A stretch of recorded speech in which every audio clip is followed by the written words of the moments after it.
RR stands for ReAct, ReCreate, ReVision. It builds on the leadership of artists to articulate how we can use art and understand art as a form of knowledge production for social change.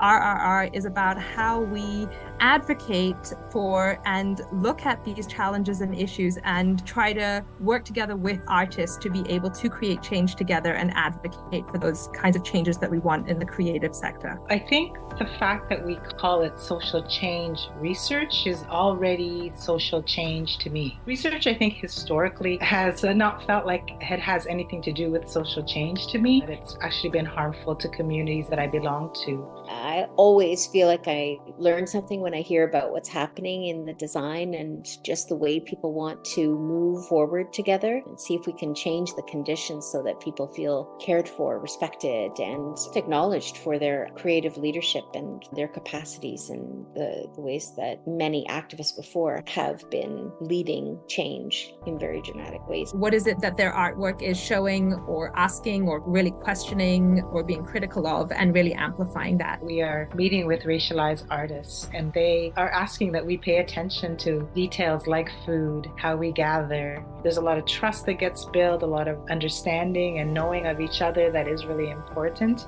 We're taking inspiration from some Indigenous scholars and the artist researchers themselves to refocus on the notions of desires and what are we doing collectively that we need to amplify, and that folks who need to make decisions, we're doing that collectively. Being open to really challenging our assumptions and challenging how we're doing work and being reflexive about the way that we're doing it as we're going along. We want to not just parachute into a community, extract, use, throw to the wayside after we're done the work. We're collaboratively learning, exchanging, and working towards something that makes life better for all of us, not just one group. I won't say that we're doing it perfectly at all, but we are entering into a space of openness to what emerges from that. We're not narrowing the questions that we're looking at or the methods that we're using to one or two kinds of ways of thinking. Arts practice itself can be a very plural way of knowing. There's some learning for us also in what the intermediary position looks like and how they will tell us how we're repeating the same things as the institution. We still hold a lot of the power in the decision making that we say we don't want to have, that we shouldn't have, that we should invite others to have.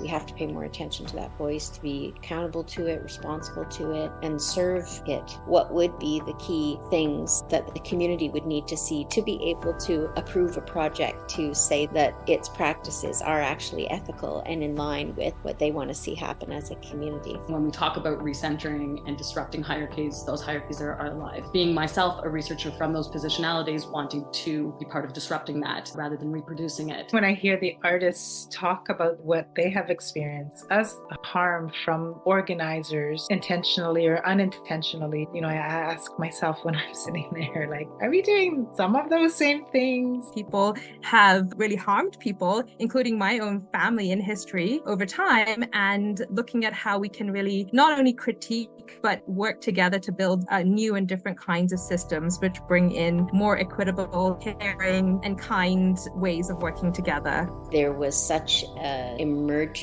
of ethics around collective care and ethics around anti-capitalist and anti-colonial or decolonial processes that emergent leaders or young racialized leaders in particular are, to me, so well positioned to help us to understand more broadly in order to be able to then craft together new ways of being. I hope that they make beautiful work that is joyful to them and that they feel so proud about. I hope that in the making that we're creating a community of art makers where they feel they can belong in their full selves as racialized artists. QT BIPOC creatives are standing in a place where they can digest and process the past and can intuit and point toward the future. I really believe that young creatives are just going to go ahead and do it anyhow. That is the power of art and change. You can hop on now for the ride or it's going to pass you by.